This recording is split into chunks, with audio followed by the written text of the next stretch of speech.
Shavuatov, un chassid de Sadigoura raconte qu'en été 1989, il a reçu une proposition d'acheter une boulangerie à Cleveland. Lui, il ne faisait rien sans demander à son rabbi, le rabbi de Sadigoura. Mais son rabbi se trouvait en Suisse. Alors, il a décidé d'aller chez le rabbi. Le rabbi donnait des dollars tous les dimanches. On pouvait dire un petit mot au rabbi. Et il vient, et il fait la queue, et il voit que tout le monde est bousculé pour avancer, pour pas qu'on prenne beaucoup de temps du rabbi. Alors, il a formulé sa question. Rabbi, est-ce que je dois acheter la boulangerie à Cleveland? Le rabbi dit, vous me demandez, il faut demander au rav de Cleveland.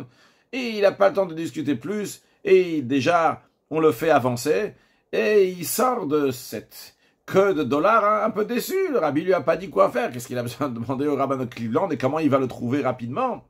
Bon, il prend la voiture pour aller de Crown Heights, donc où se trouve le rabbi, chez ses beaux-parents à Flatbush. Sur le chemin, il voit deux personnes âgées qui sont en train d'attendre le bus, il fait très très chaud, et il leur dit, vous voulez rentrer en voiture, peut-être on a la même destination, et il les a fait rentrer dans la voiture, son épouse est partie s'asseoir derrière, et comme ça, lui, il était donc à côté de ce monsieur. Et pour commencer la discussion, il lui dit, Fun Vanet Kumtaïd, d'où vient un juif, d'où vous venez? Il dit, j'habite à Cleveland et je suis le rabbin de Cleveland. Le chassid de Sadigoura qui conduisait, il a failli faire un accident. Il se demandait comment il va rencontrer le rabbin de Cleveland. Et voilà, le rabbi lui a amené le rabbin de Cleveland dans sa voiture.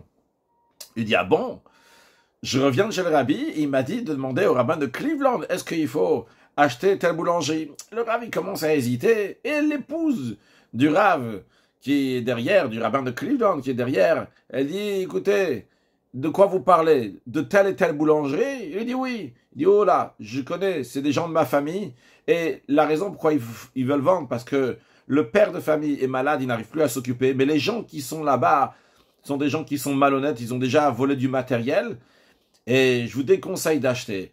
Là, la personne, donc le chassid de Sadigoura qui conduisait, il a compris. Et parce que dans la vente, il y avait une clause qui disait qu'il faut prendre aussi tous les employés avec la boulangerie. Ça faisait partie donc de ce qu'il devait prendre. Et il a compris qu'il fallait pas prendre. Le rabbi n'a pas voulu dire ne prends pas. Le rabbi, il a fait passer ça, le message par le rabbin de Cleveland. Les amis, lorsque le rabbi dit quelque chose, ça peut te décevoir, ça a l'air que ça convient pas, c'est pas bon. Mais le rabbi, c'est exactement ce qu'il faut dire à chacun, à chaque moment, à chaque endroit. Alors, on doit se renforcer à notre attachement au rabbi, même aujourd'hui, qu'on ne voit pas le rabbi depuis 30 ans. Le rabbi continue à nous diriger, continue à conseiller. À nous de demander à Kadosh Baruch Hu que Mashiach vienne très prochainement et qu'on puisse voir le rabbi à notre tête. Shavuatov.